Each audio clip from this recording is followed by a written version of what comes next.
Hello students, welcome to our physics class. This is Aman Anis Khan and in today's video lecture we are going to discuss Gauss law and applications of Gauss law. Last class में हम Gauss law सीख चुके हैं और हमने उसे prove भी किया था. आज हम Gauss law से रिलेटेड कुछ सिमेट्रिकल कंडीशंस डिस्कस करेंगे और साथ में इसके कुछ एप्लीकेशंस भी डिस्कस करेंगे जो कि डेरिवेशन है और काफ़ी इंपॉर्टेंट है हमारे बोर्ड एग्जाम्स के अकॉर्डिंग. ओके, सो थोड़ा क्विक रिवाइज करते हैं कि हमने लास्ट क्लास में गाउस लॉ से रिलेटेड क्या डिस्कस किया था. So basically Gauss law defines electric flux and flux which is related to closed surface. Clear? Definition of flux, we know definition of flux is phi is equals to vector E dot vector A. This is the definition of flux which is defined by dot product of electric field intensity and area vector.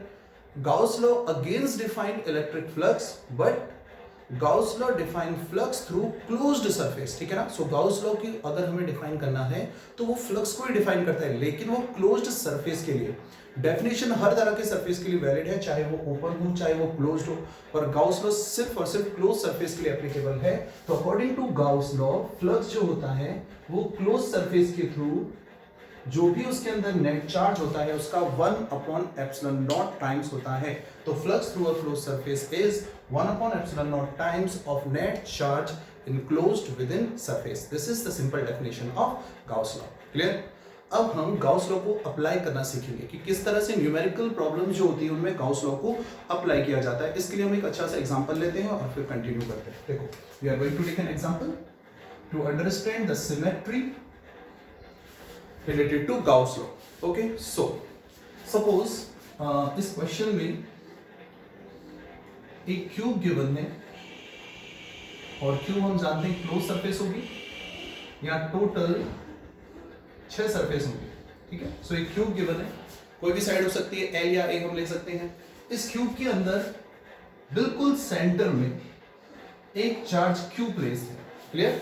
इस cube के बिल्कुल centre point पे, इस cube के centre point पे, यहां बोल सकते हैं इसके जो डायगोनल है उनके इंटरसेक्शन पॉइंट पे वही सेंटर होगा, ज्योमेट्रिकल सेंटर होगा, वहां पर क्यू चार्ज प्लेस है, स्मॉल क्यू चार्ज. क्लियर? अब हमें कैलकुलेट करना है कि इस क्यूब से कितना फ्लक्स डिफाइन होगा, कितना फ्लक्स गुजरेगा. तो बहुत इजीली हम निकाल सकते हैं इस क्वेश्चन में ये कंडीशन. तो देखो, तो सबसे पहले क्वेश्चन का फर्स्ट पार्ट है ए और यहां हमें कैलकुलेट करना है flux through the cube. Clear? अगर हम flux through the cube discuss करना चाहें यहां तो फ्लक्स थ्रू द क्यूब होगा phi is equals to Q upon epsilon naught. काफी सिंपल है. फाई कितना होगा? Q upon epsilon naught. कैसे?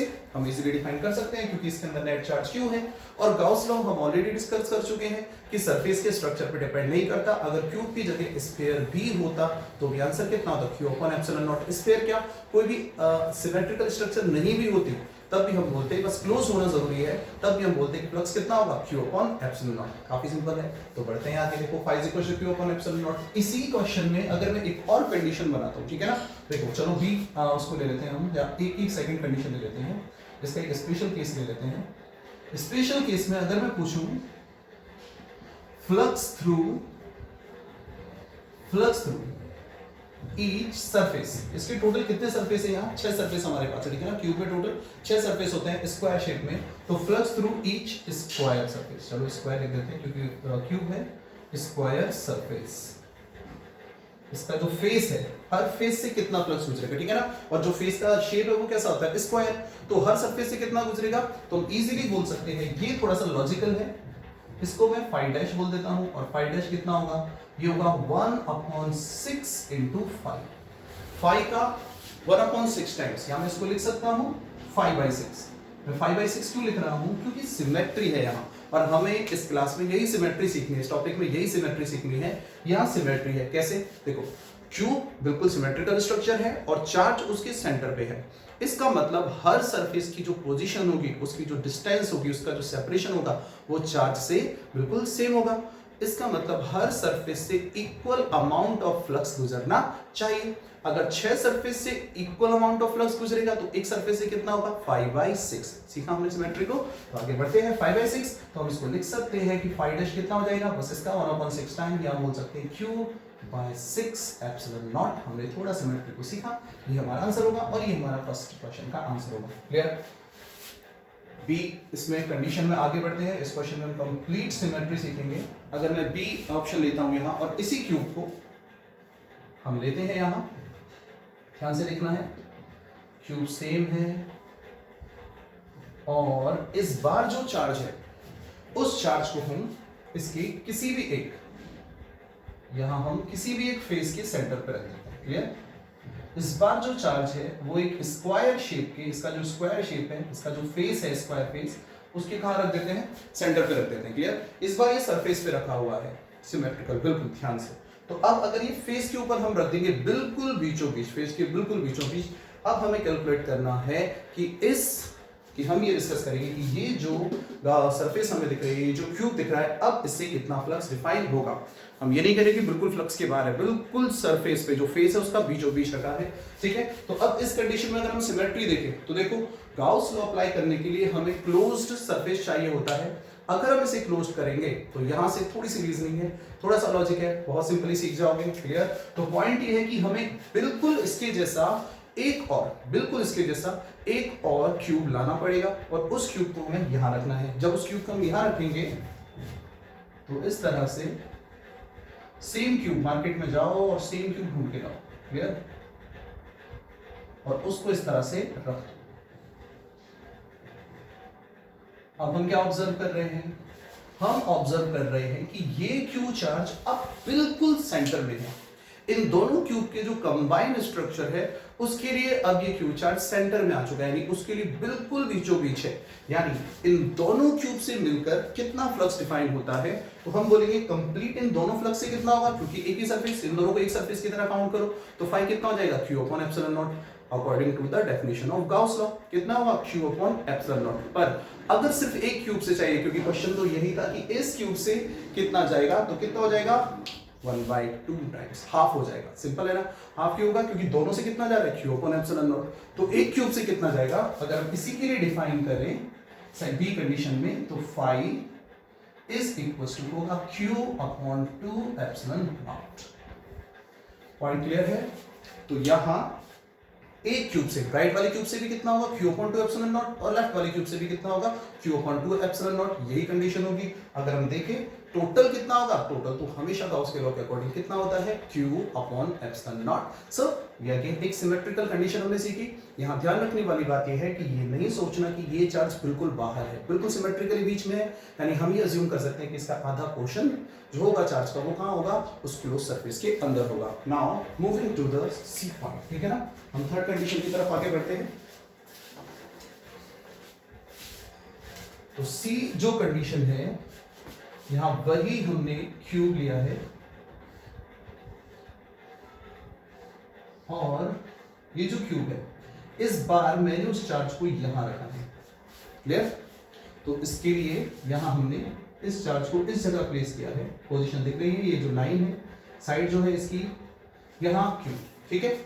अब हमें फिर से कैलकुलेट करना है कि इस क्यूब से कितना फ्लक्स डिफाइन होगा। दो केस हमने यहां डिस्कस किए, ये तीसरा केस है। ठीक है? अब अगेन हमें सिमेट्री सोचना है। ठीक है? तो जल्दी से सोचो और सिमेट्रिकली ये सोचो कि हमें मार्केट जाके इसके जैसे कितने क्यूब और लाने होंगे ताकि ये जो क्यू चार्ज है ये सेंटर में आ जाए।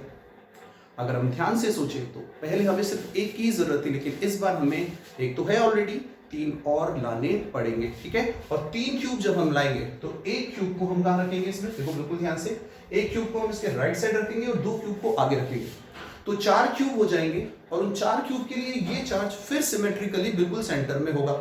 जब ये चार्ज सिमेट्रिकली सेंटर में होगा तो फिर हम फ्लक्स चारों के थ्रू जो फ्लक्स है उसको डिफाइन करेंगे क्यू अपॉन एप्सिलॉन नॉट। जब 4 क्यूब से क्यू अपॉन एप्सिलॉन नॉट है तो एक से कितना होगा, क्यू बाय 4 एप्सिलॉन नॉट। ये सिमेट्रिकली सोचना है। देखो बिल्कुल सिंपल है, थोड़ा बहुत मैं ड्रॉ करके बता देता हूँ जल्दी से। अगर हम इस तरह से ड्रॉ करें इसे, तो देखो अभी ये 2 ही क्यूब हुए हैं। ठीक है? केमिस्ट्री में कई बार इस तरह के डायग्राम हमें ड्रॉ करने पड़ते हैं। 2 क्यूब हुए हैं, सेम इसी तरह से 2 क्यूब इनके आगे और रखने पड़ेंगे, तब जाकर 2 क्यूब और आगे आएंगे, तब जाकर ये चार्ज सेंटर में आएगा। तो अगर मुझे अकेले क्यूब से ही फ्लक्स को डिफाइन करना है तो इस बार फ्लक्स कितना हो जाएगा, क्यू बाय 4 एप्सिलॉन नॉट। ये डायग्राम ड्रॉ करके देखना है और घर पे प्रैक्टिस करते टाइम इसको पूरा बनाने की कोशिश भी करना। क्लियर? तो तुम जब ये कंप्लीट बनाओगे तो अपने आप समझ में आएगा कि एक तो हमारे पास क्यूब ऑलरेडी गिवन है, 3 क्यूब और चाहिए होंगे, total number of cubes are 4, और in that case flux through each and every cube is q by 4 epsilon naught. Okay, so moving to the next question, इसका डी पोर्शन हम discuss करते हैं। देखना मैं फिर से लोकेशन चेंज करूंगा और शायद अब तुम आंसर देख सकते हो। इस क्वेश्चन का आंसर अगर तुमने दिया इसका मतलब तुम सिमेट्री सीख चुके हो। अगेन हमने क्यूब ड्रॉ किया है और इस बार उस चार्ज को मैं यहां प्लेस कर रहा हूं। ठीक है, समझ में आ गया? बिल्कुल एकदम यहां मैंने कॉर्नर पे इसको प्लेस किया है और जब ये चार्ज यहाँ कॉर्नर पे होगा तो अब हमें देखना है कि हमें और कितने क्यूब चाहिए ताकि ये जो क्यूब चार्ज है ये सिमेट्रिकली सेंटर पे आ जाए। तो सोचो और बताओ यार कितना आंसर होगा। सिमेट्रिकली सोचोगे, थोड़ा टाइम लगेगा और बिल्कुल समझ में आ गया होगा कि एक क्यूब ऑलरेडी है, टोटल हमें चाहिए 8, तो 7 क्यूब और हम लेकर आएंगे। यानी इस बार 8 क्यूब रखने के बाद ही हमें ये चार्ज सेंटर पे सिमेट्रिकल मिलेगा। ठीक है ना? देखो किस तरह से, तो 2 क्यूब 3 क्यूब बिल्कुल इस तरह से, एक क्यूब राइट में रखेंगे और 2 क्यूब आगे रखेंगे, टोटल 4 क्यूब हो गए। अभी भी ये ऊपर सरफेस पे है, ठीक है ना, अपर सरफेस पे। उसी तरह से 4 क्यूब ऊपर और रख देंगे उनके, तब जाके बिल्कुल सेंटर में आ जाएगा। यानी कि यहाँ 8 क्यूब की जरूरत पड़ी तो एक क्यूब से, चूंकि आठों से सेम होना चाहिए फ्लक्स, तो एक से कितना होना चाहिए, एक से फ्लक्स होना चाहिए 5 is equal to Q by 8 epsilon naught. तो ये हमने एक एग्जांपल से इस चार्ज की लोकेशन को कंटिन्यू चेंज करके ये सीखा कि गाउस लॉ में सिमेट्री को किस तरीके से इंपॉर्टेंस दी जाती है और क्वेश्चन आंसर्स में किस तरह से सिमेट्री को यूज में लिया जाता है। सिंपल। तो आगे बढ़ते हैं, चलो एक छोटा सा एग्जांपल और ले लेते हैं ताकि हम सिमेट्री सीखे या नहीं। देखो बिल्कुल सिंपल है। अगर कहीं क्वेश्चन में हमें एक सेमी स्फेरिकल शेप दी गई, ठीक है, एक सेमी स्फेरिकल शेप दी गई, यहां ध्यान दो, और उसके सेंटर पे एक चार्ज क्यू रखा है। तो ये सेमी स्फीयर है, हेमीस्फीयर है, और यहाँ पे सेंटर पे कितना चार्ज रखा है, आधा स्फीयर है, और यहाँ पर चार्ज रखा है क्यू सेंटर पे। ठीक है, अब हमें डिफाइन करना है कि ये जो स्फेरिकल शेप है, इस स्फेरिकल शेप से कितना फ्लक्स डिफाइन होता है। हम इजीली डिफाइन कर सकते हैं। आप देखो, जाओ और ढूंढ के लाओ उसका दूसरा हिस्सा कहाँ है, इसको हम ढूंढ के लाएंगे और इसको कंप्लीट करेंगे।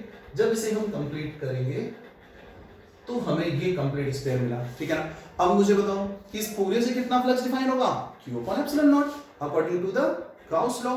तो फिर उस केस में इस अपर हाफ से कितना फ्लक्स डिफाइन होगा, pi is equals to Q upon 2 epsilon naught. I think concept बिल्कुल समझ में आ गया होगा।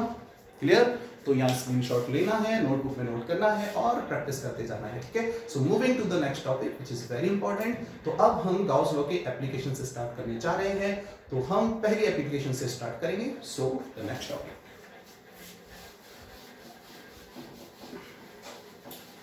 गाउस लॉ के एप्लीकेशन से एग्जाम में क्वेश्चंस बनते हैं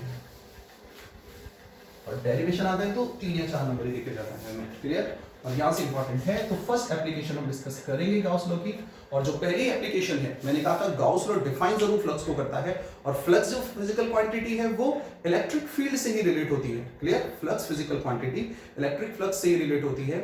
सॉरी, फ्लक्स जो फिजिकल क्वांटिटी है वो इलेक्ट्रिक फील्ड से रिलेट होती है। ठीक है ना? और इलेक्ट्रिक फील्ड से रिलेट होती है यानी हम यहाँ फ्लक्स की हेल्प से इलेक्ट्रिक फील्ड ही कैलकुलेट करेंगे। और इस पहले डेरिवेशन में हम एक infinitely long uniformly charge straight wire की वजह से इलेक्ट्रिक फील्ड जो है वो कैलकुलेट करेंगे। सो फर्स्ट जो है एप्लीकेशन वो है intensity of electric field, intensity of electric field due to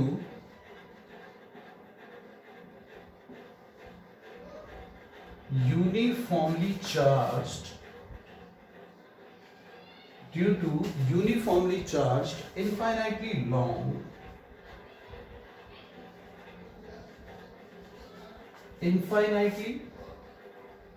long straight wire।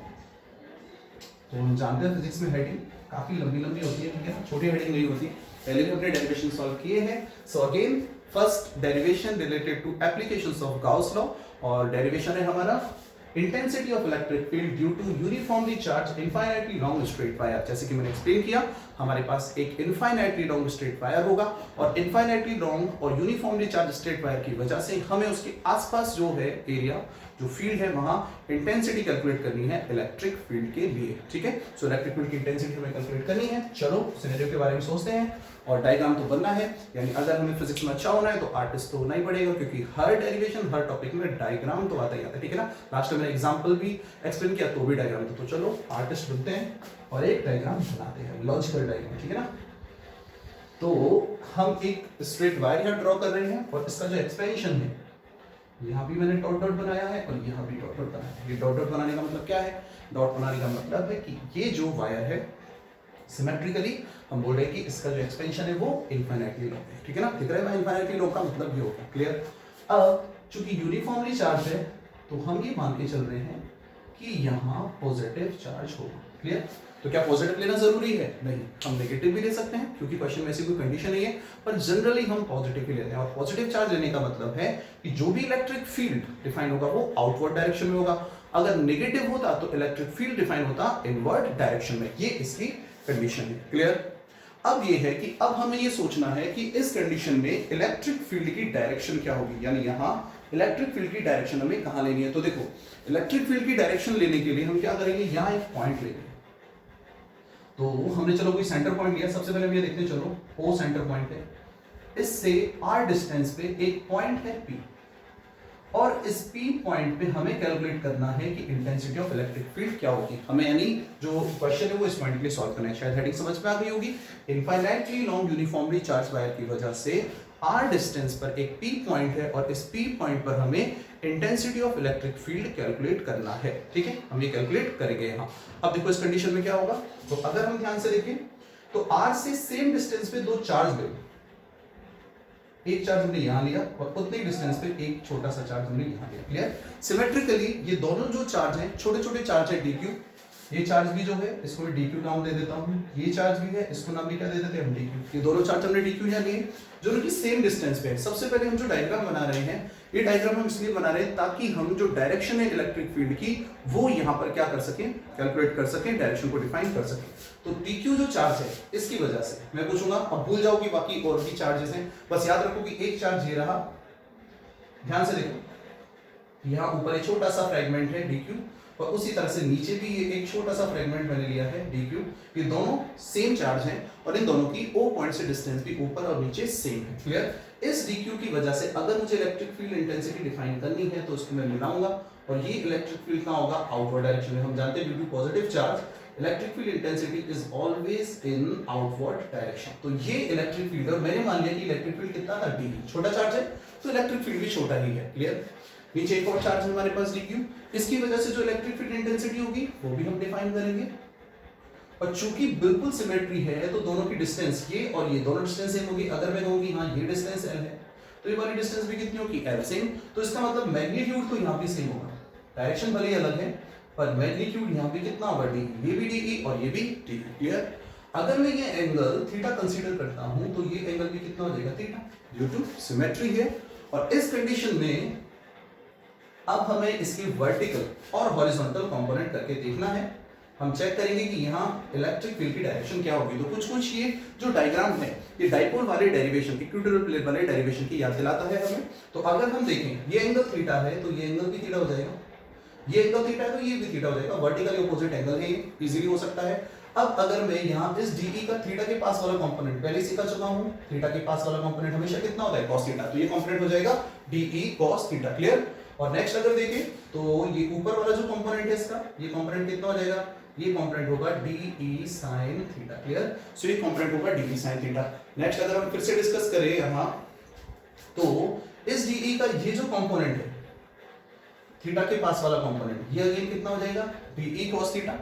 और नीचे वाला जो कंपोनेंट है ये हो जाएगा DE sin थीटा। क्लियर? सो DE cos थीटा और ये कंपोनेंट अगेन कितना होगा, DE sin थीटा। तो डायग्राम में बिल्कुल क्लियर है कि हमने कंपोनेंट यहाँ किए हैं। अब हम डायग्राम से ये देख सकते हैं कि ये जो DE sin थीटा है और ये जो DE sin थीटा है, ये दोनों इक्वल है और ऑपोजिट है। क्लियर? ये दोनों इक्वल है और अपोजिट डायरेक्शन में है। इसका मतलब हम ये कहेंगे कि इन दोनों केस में दोनों एक दूसरे को क्या कर लेंगे, कैंसिल आउट कर लेंगे। और जब ये दोनों एक दूसरे को कैंसिल आउट कर लेंगे, ये दोनों जो कंपोनेंट है ये एक ही डायरेक्शन में, अब ये एक ही डायरेक्शन में है तो ये जुड़ जाएंगे और ये जुड़कर रिजल्टेंट इलेक्ट्रिक फील्ड इंटेंसिटी को रिप्रेजेंट करेंगे। तो ये जो डायग्राम मैंने बनाया है अभी, ठीक है, इस डायग्राम से हमें ये पता चलता है कि due to this uniform distribution, linear distribution of charge, direction of electric field perpendicular outward direction में होगी। ठीक है, ये इस तरह से है वायर, और जो इलेक्ट्रिक फील्ड की डायरेक्शन है वो इस डायरेक्शन में है, क्योंकि वर्टिकल कंपोनेंट तो कैंसिल हो ही गया। पर अभी ये लगता है कि हमने तो सिर्फ दो ही चार्ज का जो है कॉन्सेप्ट डिस्कस किया है, एक ऊपर वाला और एक नीचे वाला। पर एक चीज सोचो लॉजिकली, O पॉइंट से ऊपर जितने भी इस तरह के छोटे छोटे DQ चार्ज हैं, उन सब के लिए O पॉइंट से नीचे भी उतने ही DQ चार्ज बैठे हुए हैं, और ये सब आपस में एक दूसरे के वर्टिकल कंपोनेंट्स को कैंसिल कर देंगे, हॉरिजॉन्टल कंपोनेंट को ऐड कर देंगे, and then we will get the direction of electric field due to this uniformly distribution of charge in perpendicular outward direction. चलो इस डायरेक्शन को मैं एन कैप लिख देता हूं कि ये जो डायरेक्शन है जहां हमें इलेक्ट्रिक फील्ड मिल रहा है ये एन कैप है, और एन कैप जो है वो है perpendicular outward direction. Okay, so in case अगर यहां नेगेटिव चार्ज होता, अगर यह नेगेटिव चार्ज होता तो ये डायरेक्शन इनवर्ट आ जाती, परपेंडिकुलर इनवर्ट डायरेक्शन होती, ये हम इजीली गेस कर सकते हैं यहां से। ओके, सो नाउ अब हम इसके सेकंड डायग्राम की तरफ बढ़ेंगे, जहां हमें एक गाउसियन सरफेस की स्ट्रक्चर ड्रॉ करनी है, और गाउसियन सरफेस ड्रॉ करने के बाद हम फिर कैलकुलेट करेंगे कि कितना फ्लक्स डिफाइन होता है। ओके, सो नाउ हम एक और डायग्राम ड्रॉ करेंगे यहां, फिर से वही डिस्ट्रीब्यूशन। अब ये सेकंड डायग्राम हमारी हेल्प करेगा इसके थ्रू इलेक्ट्रिक फील्ड को कैलकुलेट करने में। क्लियर? सो अगेन मैं ये ड्रॉ कर रहा हूं, और हम समझ गए हैं कि ये एक इनफाइनाइट वायर है जिसमें पॉजिटिव चार्ज है और उसका एक्सपेंशन इनफाइनाइट है। क्लियर? अब हमें सिमेट्रिकली एक गाउसियन सरफेस बनानी है, और गाउसियन सरफेस के थ्रू हमें ये देखना है कि वहां से इलेक्ट्रिक फील्ड इंटेंसिटी इसके थ्रू कितनी डिफाइन होगी। अब सरफेस अगर सिमेट्री है तो सिमेट्री मतलब हमें ये सोचना है कि इलेक्ट्रिक फील्ड जो है वो पूरे सरफेस पे कैसा रहे, सेम रहे तो बेटर है। ठीक है ना, हम इस तरह से ध्यान रखेंगे क्योंकि पूरा सरफेस सिमेट्रिकल होना चाहिए। अब देखो, सपोज ये जो लीनियर चार्ज है, क्या मैं इसे ऐसे कंसीडर कर सकता हूं कि एक चार्ज के ऊपर दूसरा चार्ज, उसके ऊपर तीसरा चार्ज, उसके ऊपर चौथा चार्ज, यानी कंटिन्यू एक के ऊपर एक बहुत सारे चार्जेस यहाँ पर रखे हुए हैं। क्या हम ऐसा कंसीडर कर सकते हैं? बिल्कुल हम ये कंसीडर कर सकते हैं कि एक के ऊपर एक कई सारे चार्जेस हैं। अब किसी एक पॉइंट चार्ज को इमेजिन करो, ये सबसे नीचे जो प्लस रखा है इसको इमेजिन करो, इसके आसपास एक सर्कुलर स्ट्रक्चर जिसके सेंटर पर ये चार्ज है। अगर हम ड्रॉ करें, देखो मैं एक सर्कल ड्रॉ कर रहा हूं, एक रिंग ड्रॉ कर रहा हूं, ये डॉट वाला पोर्शन जो है ये पीछे की तरफ है, और ये डार्क वाला पोर्शन है ये आगे की तरफ। दिख रहा है? ये जो रिंग है ये इस तरह से डिस्ट्रीब्यूशन है, इसके चारों तरफ है। ठीक है ना, इस तरह से चारों तरफ है। तो इस रिंग के हर पॉइंट पर इलेक्ट्रिक फील्ड इंटेंसिटी कैसी होगी? सेम। क्यों? सिमेट्री है, इजीली बोल सकते हैं, क्योंकि चार्ज से इस रिंग के हर एक पॉइंट का जो सेपरेशन है वो सेम होगा, तो यहाँ इलेक्ट्रिक फील्ड इंटेंसिटी भी सेम होगी। अब चूंकि चार्ज के ऊपर चार्ज रखा है तो रिंग के ऊपर रिंग रखते चले जाओ। अगर तुम यहाँ चूड़ी के ऊपर चूड़ी रखते चले जाओगे, रिंग बेसिकली चूड़ी ही होती है, तो रिंग के ऊपर रिंग रखते चले जाओगे, तो बताओ एक कैसी सिमेट्रिकल स्ट्रक्चर मिलेगी?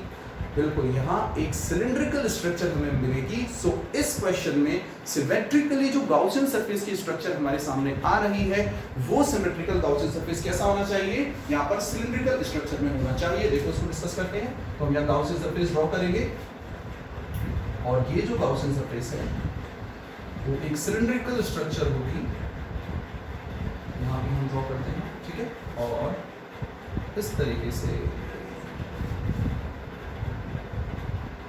तो मैंने कहा आर्टिस्ट हमें बनना है। ठीक है, और यहाँ हम इसको पॉइंट कर देंगे। पॉइंट समझ में आया? तो इस तरह से एक सिलिंड्रिकल गाउसियन सरफेस यहाँ ड्रॉ हो चुका है, और ये जो सिलिंड्रिकल गाउसियन सरफेस है इसके अंदर इसके एक्सिस पर ये वायर है। क्लियर? मैं ये मान के चल रहा हूँ कि जो लेंथ है इसकी वो L है। क्लियर? यहाँ कोई भी सरफेस पे पॉइंट है, सेंटर पॉइंट O से हमें इलेक्ट्रिक फील्ड इंटेंसिटी कैलकुलेट करनी है। क्लियर? और इसकी जो रेडियस है वो हम मान के चल रहे थे कि रेडियस कितनी है? Small r। क्लियर? तो डिस्टेंस की वो भी r थी, तो रेडियस भी कितनी हो जाएगी? r। यहाँ से r डिस्टेंस पे हमें यहाँ intensity of electric field calculate करना है। क्लियर? सो अब हमें एक क्लोज गाउसियन सरफेस मिल चुका है। क्लोज का मतलब हमें इसे ऊपर और नीचे इसके जो सर्कुलर पोर्शन है उन्हें भी बंद करना पड़ेगा। एक पूरी तरह से क्लोज सरफेस होना चाहिए। सो एक सिलिंड्रिकल गाउसियन सरफेस हमारे सामने है। अगर देखा जाए तो यहाँ टोटल कितने फ्री सरफेस हैं? 3। सिलेंडर जो है वो 3 सरफेस से मिलकर बना होता है। एक तो ये ऊपर वाला स्फेरिकल सरफेस, एक नीचे वाला ऊपर वाला सर्कुलर सरफेस, नीचे वाला सर्कुलर सरफेस, ठीक है, जो ढक्कन की तरह काम करते हैं सिलेंडर में, और ये जो है कर्व्ड सरफेस। तीसरा कौन सा सरफेस है? Curved surface. सो चलो मैं इसको बोलता हूँ ये S1 है, इस सरफेस को मैं बोलता हूँ ये S2 है, इस सरफेस को मैं बोलता हूँ ये S3 है। तो 3 एरिया है हमारे पास, सरफेस 1, S1, S2 और S3। और अब हम फ्लक्स के डेफिनेशन से बात करेंगे। ये जो डेरिवेशन हम कर रहे हैं गाउसियन जो गाउस लॉ है उसके एप्लीकेशन के अकॉर्डिंग, यहाँ हमें डेफिनेशन को भी काम में लेना है और हमें गाउस लॉ को भी काम में लेना है। फ्लक्स के डेफिनेशन को भी और गाउस लॉ को, और दोनों को बारी बारी से काम में लेते हुए ही हम इलेक्ट्रिक फील्ड इंटेंसिटी कैलकुलेट करेंगे। जितने भी डेरिवेशन हम डिस्कस करेंगे उन सब का तरीका सेम ही रहेगा। तो चलो स्टार्ट करते हैं। 3 सरफेस हमारे पास है, इस सरफेस को कंप्लीट करते हैं। डायग्राम को देखो, पॉजिटिव चार्ज है, ये तो कंफर्म है कि इलेक्ट्रिक फील्ड जो होगा वो आउटवर्ड डायरेक्शन में ही होगा। तो अगर मैं इलेक्ट्रिक फील्ड को चलो यहाँ ड्रॉ करता हूँ, इस पॉइंट पे, इस सरफेस पे हम ड्रॉ करते हैं, ठीक है ना। ये जो डिस्टेंस है L है, इसको ध्यान रखना है। इस सरफेस पर अगर मैं ड्रॉ करूँ, बताओ इलेक्ट्रिक फील्ड की डायरेक्शन कहाँ होगी? इलेक्ट्रिक फील्ड की डायरेक्शन कहाँ होगी? आउटवर्ड डायरेक्शन में। और ये जो तुम्हें S1 वेक्टर दिख रहा है, ये वाला सरफेस S1 है, ठीक है ना। ये जो तुम्हें S1 वेक्टर दिख रहा है, ये भी कहाँ होगा?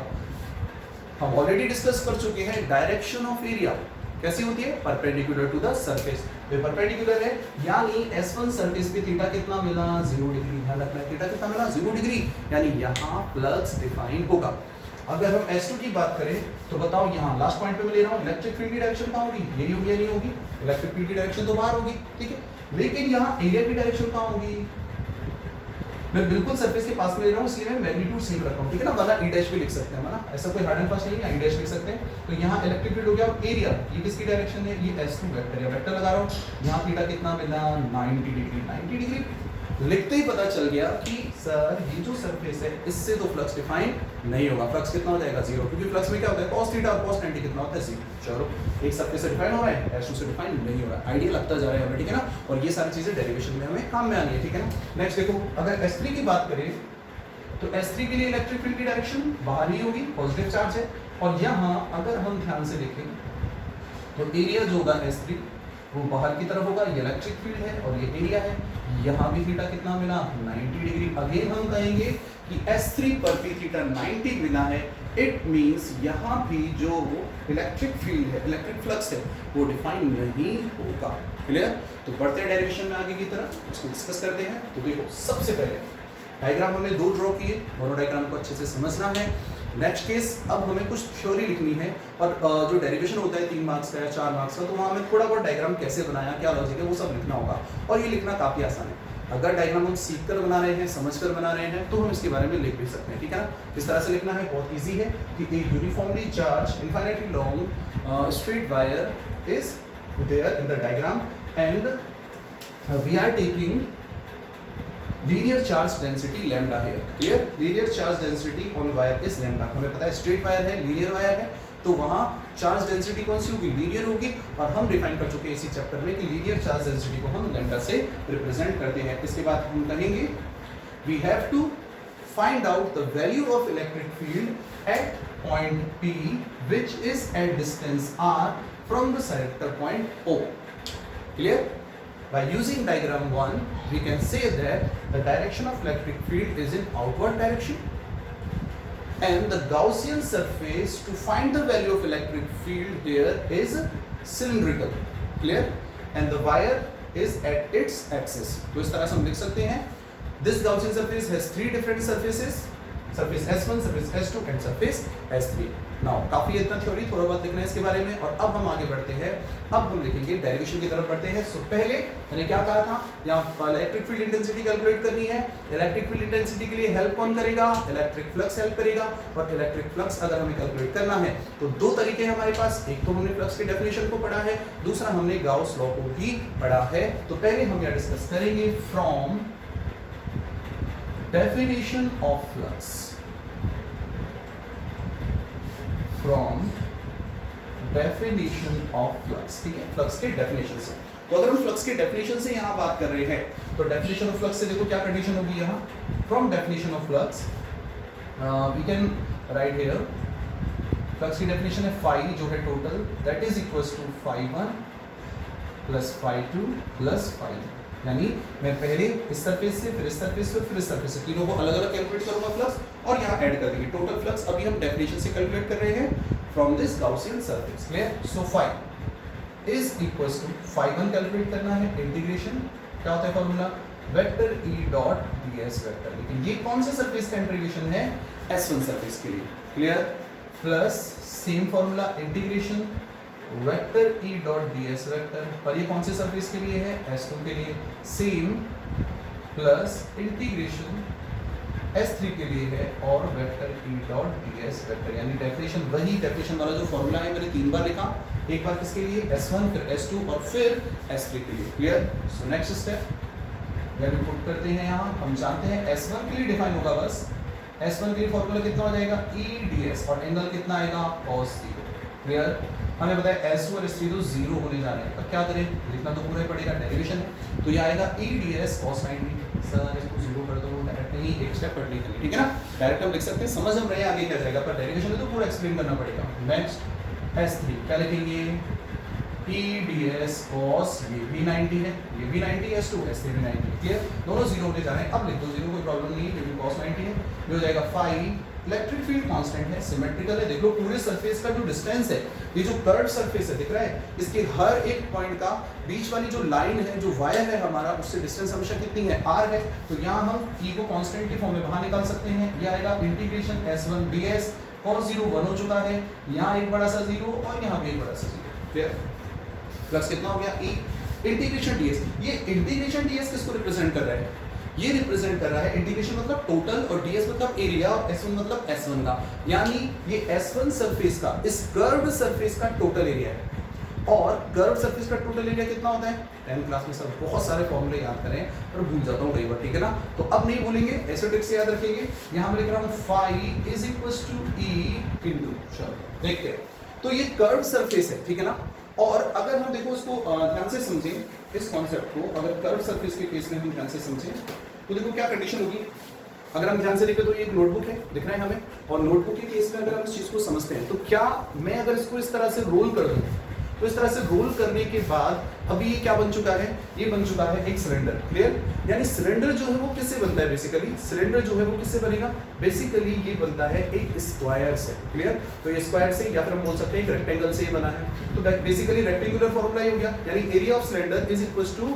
एरिया ऑफ रेक्टेंगल, और रेक्टेंगल का एरिया क्या होता है, लेंथ इनटू विड्थ, यहाँ लेंथ कितनी है L, लेंथ हमने यहाँ कंसीडर करी थी कि यहाँ जो लेंथ है वो है L, क्लियर, इसकी लेंथ L है। अब मैं पूछूंगा तुमसे कि देखो ये रहा सिलेंडर, लेंथ तो भी L ही है ना, जब मैं इसको ओपन करूंगा तो ये हो गई इसकी साइड L और ये सरफेस कितना हुआ, ये हुआ 2πr, बात समझ में आ रही है, तो एक साइड ये वाली साइड कितनी हो गई 2πr और ये वाली साइड कितनी हो गई L, तो बताओ what is the surface area of hollow cylindrical structure, 2πr L है क्या, ये length into width, simple, length कितनी है L और विड्थ कितनी है 2πr, तो सिंपल फॉर्मूला हो गया, कभी नहीं भूलोगे, फॉर्मूला हो गया 2πr L, तो हम यहाँ लिखेंगे E इनटू 2πr L, और ये आ गया हमारे पास फर्स्ट इक्वेशन, और फर्स्ट इक्वेशन हमें मिला है from the definition of flux, clear.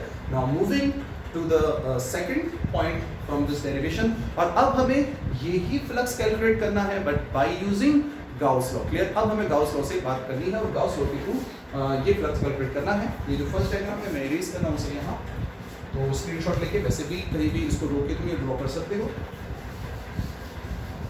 तो अब बात करेंगे गाउस लॉ से, ठीक है, सारे डेरिवेशन का जो मेथड होगा वो यही चलेगा। तो अब हम बात करेंगे from Gauss law, clear. So Gauss law के थ्रू हम फ्लक्स को डिफाइन कर सकते हैं, और we know phi is equals to होता है Q अपॉन एप्सिलॉन नॉट, यही होता है ना, phi is equals to Q upon epsilon naught, और ये Q चार्ज क्या होता है, net charge inside the surface, ये जो सरफेस है इसके अंदर नेट चार्ज कितना होगा, तुम कहोगे सर चार्ज तो पूरे के पूरे वायर पे है और वायर का एक्सपेंशन इन्फिनिटी है, पर इसके अंदर चार्ज उतना ही होगा जितना वायर का हिस्सा इसके अंदर आ रहा है, जितना वायर का हिस्सा इसके अंदर आ रहा है उस पे कितना चार्ज है। बहुत आसान है, सरफेस चार्ज डेंसिटी कितनी है लैम्डा, तो बताओ यूनिट लेंथ पे कितना चार्ज है, lambda is equal to q by l। Clear. तो लैम्डा क्या होता है, चार्ज पर unit length, lambda is equal to q by l। चूंकि यूनिट लेंथ पे 1 सेंटीमीटर पे या 1 मीटर पे, 1 सेंटीमीटर मान लो, चलो 1 सेंटीमीटर पे कितना चार्ज है, लैम्डा, लैम्डा चार्ज है। तो बताओ l पे कितना होगा, l इंटू लैम्डा। साफ साफ दिख रहा है यहाँ से q कितना आया, q is equal to lambda into l या l इंटू लैम्डा। बोलो पॉइंट क्लियर है। लैम्डा l यहाँ पर आएगा, हम इजीली डिफाइन कर सकते हैं। किस तरह से, बहुत इजी है, एक तो फॉर्मूले से हमने कैलकुलेट किया, लॉजिकल सोचो ना, 1 सेंटीमीटर पे कितना चार्ज है, लैम्डा, तो इसके अंदर वायर की लेंथ कितनी होगी, l, तो इसके अंदर वायर की लेंथ भी कितनी होगी, l। 1 सेंटीमीटर पे लैम्डा चार्ज है तो l पे कितना होगा, लैम्डा l। काफी सिंपल हो गया।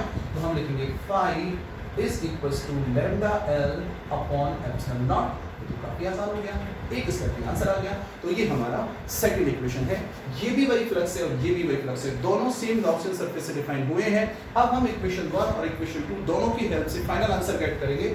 So from equation 1 and equation 2, ठीक है, दोनों को कंपेयर करेंगे, फ्लक्स दोनों में सेम है, left hand side LHS same है, आरएचएस को इक्वल करेंगे, ये हो जाएगा E into 2 pi r l is equals to lambda l upon epsilon naught into 2 pi r l is equals to lambda l upon epsilon naught। और l से ये l cancel out हो गया, E जो यहाँ हमें मिला है वो है lambda upon 2 pi r epsilon। ठीक है, आंसर तो आ गया पर दिखने में अच्छा नहीं लग रहा है, ठीक है ना, आंसर आ चुका है हमारे पास। इसको थोड़ा सा हम क्या करेंगे, रीअरेंज करेंगे, अच्छा बनाएंगे, एक फॉर्मूला हमारे सामने आने वाला है, आंसर डेरिवेशन लगभग कंप्लीट है। तो देखो उसको हम किस तरह से सॉल्व करते हैं।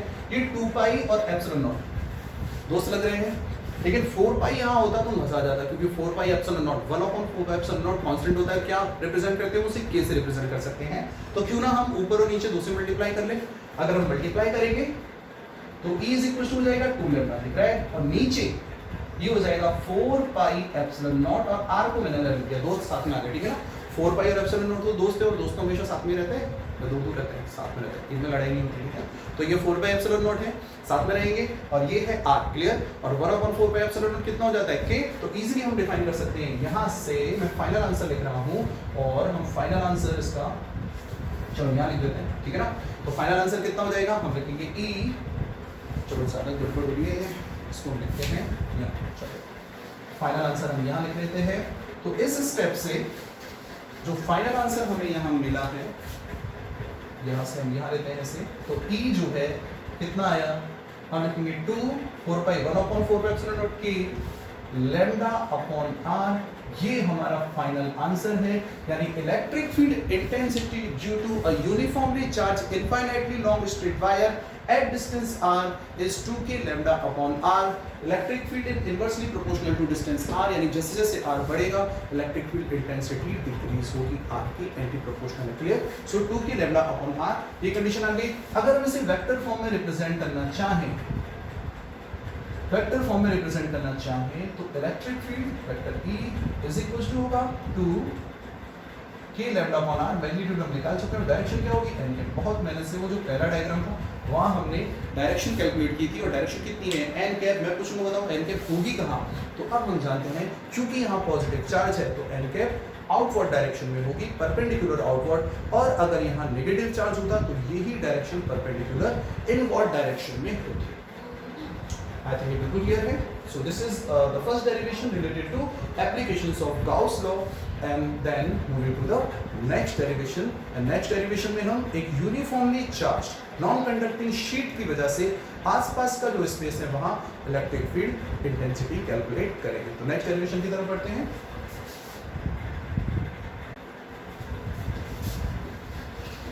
So नेक्स्ट टॉपिक में हम इलेक्ट्रिक फील्ड इंटेंसिटी कैलकुलेट करेंगे due to a uniformly charged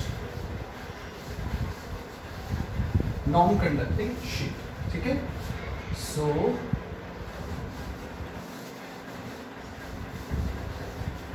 now the next topic is intensity of electric field due to uniformly charged infinite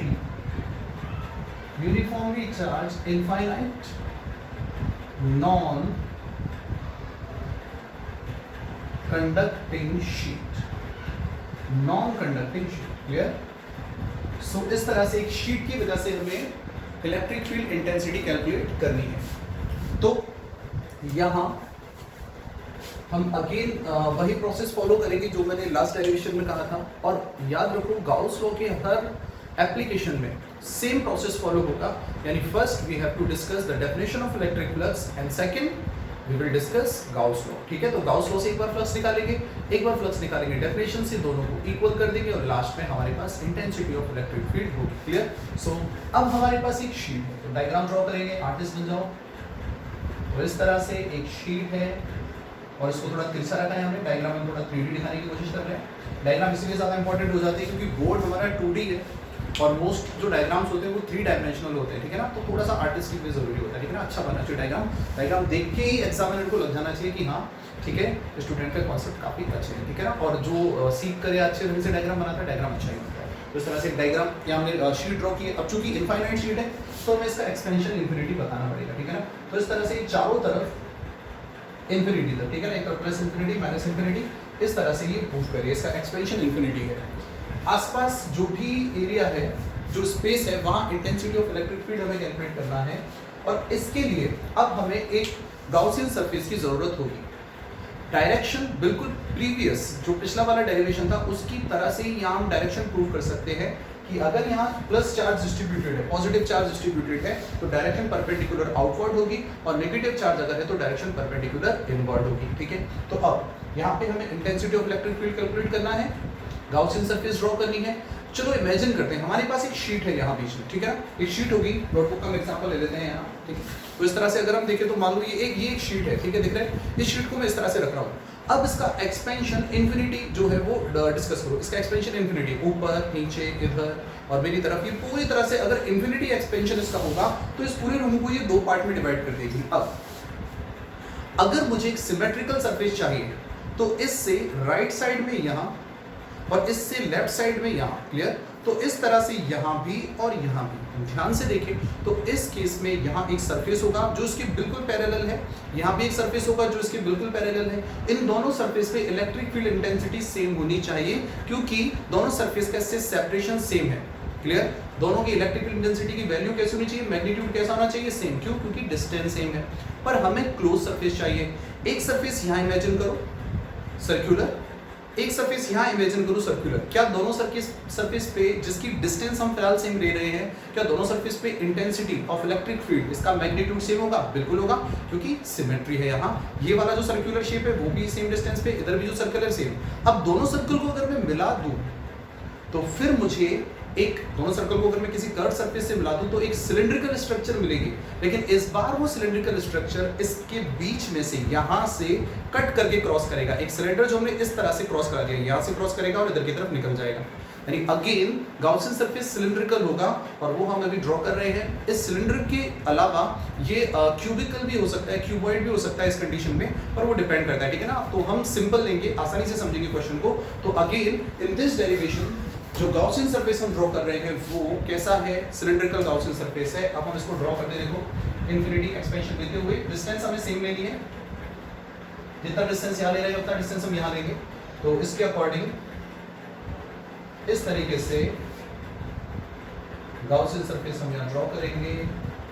यहाँ ये जो सिलिंड्रिकल स्ट्रक्चर है इस तरह से सेंटर में से निकलेगा, होगा। यहाँ मैंने डॉट से ड्रॉ किया है, फिर से अब इसको डार्क बनाऊंगा मैं। और ये जो स्ट्रक्चर है ये दिखेगा नहीं हमें क्योंकि पीछे छिप जाएगा। अगर हम थोड़ा 3D व्यू या 3D पर्सपेक्टिव से इसको देखें तो शायद अब डायग्राम बिल्कुल क्लियर हो गया होगा। इस डायग्राम में हमें साफ साफ दिख रहा है कि ये जो शीट है इनफाइनाइट शीट, इस शीट के अंदर से एक सिलिंड्रिकल स्ट्रक्चर है वो गुजर रही है, ठीक है। इस तरह से एक सिलेंडर गुजर रहा है। अब देखो इसको क्लियरली लग रहा है, डायग्राम हमारा अच्छा होना चाहिए, बिल्कुल क्लियर लग रहा है कि यहाँ से हमने सिलेंडर को एंटर कराया और दूसरी तरफ सिलेंडर निकल रहा है। जो स्ट्रक्चर अभी मैं समझा रहा था उस नोटबुक की हेल्प से वो स्ट्रक्चर सामने बोर्ड पर दिख रही है। अब चूंकि यहाँ यूनिफॉर्म डिस्ट्रीब्यूशन है, वो भी कौन से चार्ज का, पॉजिटिव चार्ज का, तो हम ये ड्रॉ कर लेते हैं। थोड़ा चार्ज इसके अंदर भी आएगा सिलेंडर के अंदर, और हमें बताइए जो सिलेंडर के अंदर जो चार्ज है ये काफी ज्यादा इंपॉर्टेंट है सरफेस चार्ज इंटेंसिटी हमने कितना मान लिया, सिग्मा, ठीक है। सरफेस चार्ज डेंसिटी जो है उसको हम सिग्मा से डिफाइन करेंगे। लास्ट वाले डेरिवेशन में लीनियर चार्ज डेंसिटी थी, उसे हमने लैम्डा से रिप्रेजेंट किया था। तो यहाँ सरफेस चार्ज डेंसिटी सिग्मा है, ठीक है। तो ये इस तरह से गाउसियन सरफेस है। इसके पीछे वाला पोर्शन जो छुपा हुआ है उसको मैं इस तरह से डॉट से दिखा देता हूँ ताकि पता चले कि सिलेंडर कंप्लीट है। क्लियर। अब अगर ध्यान से देखिए तो यहाँ भी तीन स्ट्रक्चर हमारे सामने है, यानी तीन सरफेस हमारे सामने है, क्योंकि जो सिलेंडर होता है उसमें तीन टोटल सरफेस होते हैं। इस सरफेस को यहाँ मैं S1 बोल रहा हूँ, इस सरफेस को यहाँ मैं S2 बोल रहा हूँ, लास्ट वाला जो ये सरफेस है इसको मैं S3 बोल रहा हूँ। तो फिर से तीन सरफेस से रिलेटेड फ्लक्स हमें डिफाइन करना है। चलो पहले इलेक्ट्रिक फील्ड की डायरेक्शन और एरिया के डायरेक्शन के अकॉर्डिंग डिस्कस करते हैं।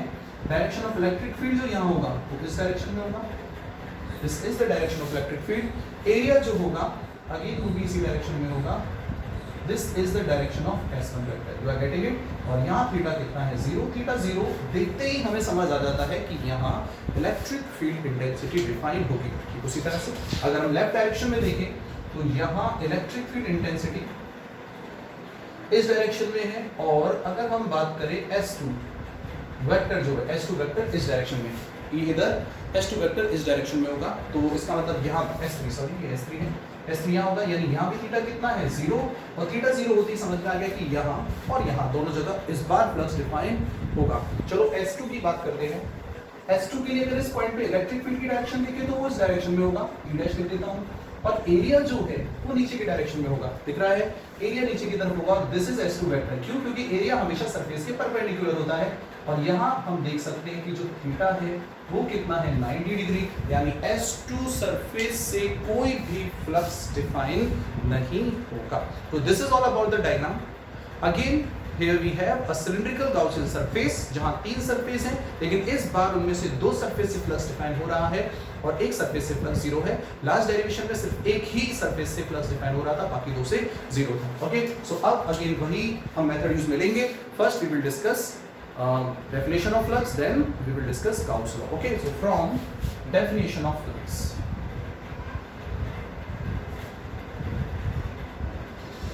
from definition of flux, flux के definition से क्या लगेंगे हम, phi is equals to, there are three surface, so phi 1 phi 2 plus phi 2, तीनों सरफेस से लिखेंगे phi is equals to phi 1।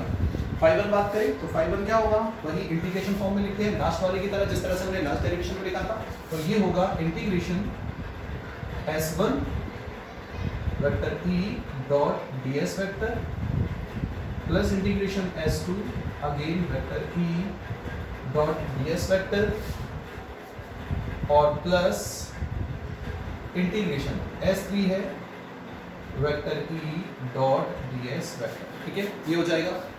Next step में phi इज इक्वल्स टू, ठीक है, S1 अगर हम बात करें ओपन करेंगे E ds कितना आएगा, S1 के केस में दिख रहा है 0, यानी S1 से प्लस डिफाइन होगा। चलो स्टेप लिखते हैं, E ds cos 0 plus S2 के लिए ये भी होगा E ds, S2 के लिए 90 है, ठीक है ना, और S3 के लिए फिर से कितना है 0, और S3 के लिए हो जाएगा plus integration E ds cos 0, यानी हम ध्यान से लिख सकते हैं कि S1 और S3 जो सरफेस है यहाँ से फ्लक्स डिफाइन होगा, S2 पे 0 हो जाएगा।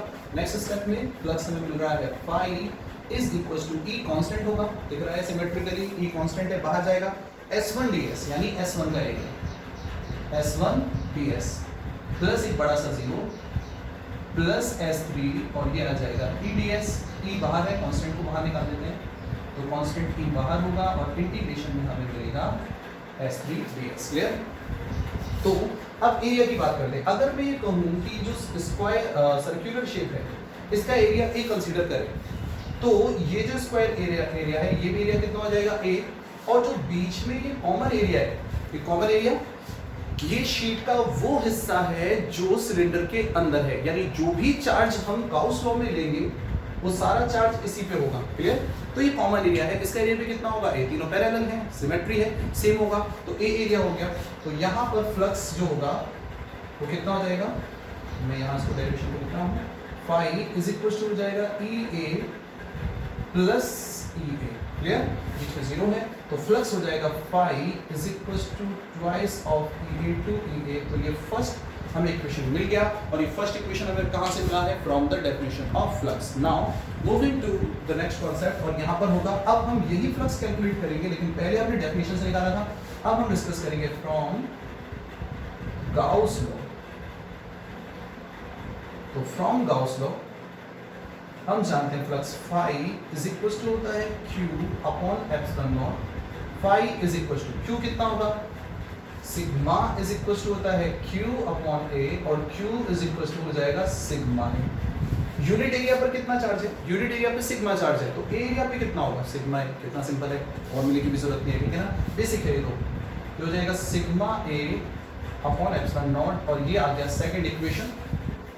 इक्वेशन 1 और इक्वेशन 2 दोनों उसी गाउसियन सरफेस के फ्लक्स को डिफाइन कर रहे हैं, तो वही तरीका है, दोनों को इक्वल कर दो। From equation first and equation second what we are going to get here, 2EA is equal to sigma A upon epsilon naught. ये A कैंसल्ड आउट हुआ और E जो हमें यहाँ मिल रहा है वो है सिग्मा अपॉन 2 एप्सिलॉन नॉट। वो यहाँ जाएगा sigma upon 2 epsilon naught. This is the intensity of electric field due to a uniformly charge infinite non conducting sheet. कितना होता है, सिग्मा अपॉन 2 एप्सिलॉन नॉट। काफी इंपॉर्टेंट है। सो इंटेंसिटी इलेक्ट्रिक फील्ड एक बहुत इंपॉर्टेंट चीज हमने यहाँ सीख रहे हैं, हम ये ऑब्जर्व कर रहे हैं कि यहाँ R नहीं है, यानी ये डिस्टेंस जो है R, अगर इसको R कहूँ, X कहूँ, जो भी कहूँ, ये डिस्टेंस यहाँ मैटर नहीं करती, यानी इनफाइनाइट शीट के आसपास इलेक्ट्रिक फील्ड इंटेंसिटी कांस्टेंट रहती है। क्लियर, उसके आसपास जो भी स्पेस होगा उस स्पेस में intensity of electric field constant रहेगी। ये जो इंटेंसिटी ऑफ इलेक्ट्रिक फील्ड है ये डिपेंड नहीं करती डिस्टेंस पर, ठीक है। तो डिस्टेंस के साथ ही कैसे रहेगी, कांस्टेंट। अगर हम इसे वेक्टर फॉर्म में रिप्रेजेंट करना चाहें तो वेक्टर फॉर्म में जो डायरेक्शन है एन कैप, अगेन वो पिछले डेरिवेशन की तरह परपेंडिकुलर आउटवर्ड होगी। तो अगर मुझे वेक्टर फॉर्म में लिखना है, फॉर्मूला भी यहाँ है, वेक्टर फॉर्म में अगर हम रिप्रेजेंट करें इसे तो ये हो जाएगा vector E is equal to sigma upon 2 epsilon not n cap. Clear, so ये हो जाएगा sigma upon 2 epsilon not n cap, और n cap is the direction which is outside, ठीक है। तो यहाँ एन कैप इधर है और लेफ्ट में देखेंगे तो लेफ्ट साइड में होगा, यानी दोनों तरफ है। तो इस तरह से हम एक परपेंडिकुलर डायरेक्शन को एन कैप रिप्रेजेंट कर रहे हैं। This is the intensity of electric field, ठीक है। तो ये इसका आंसर है। और अब हमने दोनों डेरिवेशन देखे हैं, यहाँ 2 डेरिवेशन देखे, आगे भी कंटिन्यू रखेंगे इस डिस्कशन को। तो दोनों डेरिवेशन में जो कॉमन चीज़ हम यहाँ ऑब्जर्व कर रहे हैं वो ये है कि दोनों को सॉल्व करने के लिए जो मेथड, जो तरीका हम यहाँ डिस्कस कर रहे हैं वो हमें सेम मिला है। क्लियर, तो यही तरीका हम आगे भी डिस्कस करेंगे स्फेरिकल शेप के लिए, नेक्स्ट टॉपिक के लिए। तो अभी एक फॉर्मूला जो हमारे पास यहाँ है ये नॉन कंडक्टिंग शीट के लिए है। एक फॉर्मूला हमें याद रखना है, अगर कहीं कंडक्टिंग शीट पूछ लिया जाए, ठीक है ना, कंडक्टिंग शीट की वजह से, तो वो भी हम ध्यान रखेंगे। डेरिवेशन हमारे एनसीईआरटी में नहीं है पर हम डिस्कस कर सकते हैं, लेकिन फिलहाल के लिए हम इतना डिस्कस करें। तो नॉन कंडक्टिंग के लिए फॉर्मूला हमारे पास है, अगर कहीं कंडक्टिंग शीट पूछ ली जाए, electric field intensity due to conducting sheet, क्योंकि फॉर्मूला हम इजीली याद रख सकते हैं। यहाँ पर आंसर है सिग्मा अपॉन 2 एप्सिलॉन नॉट, इसका 2 टाइम्स होता है और होता है सिग्मा अपॉन एप्सिलॉन नॉट। याद रखना, कंडक्टिंग शीट के लिए कितना होता है, sigma upon 2 epsilon not. Conducting sheet में फर्क ये होगा कि जो चार्ज होगा वो सरफेस पे होगा दोनों साइड, ठीक है, ये कंडीशन होगी। तो this is the formula due to conducting sheet और this is the formula due to non conducting sheet. Okay, so that's it for today's lecture. Carry on with your studies and don't forget to like, share and subscribe, or see you in the next class. Thank you.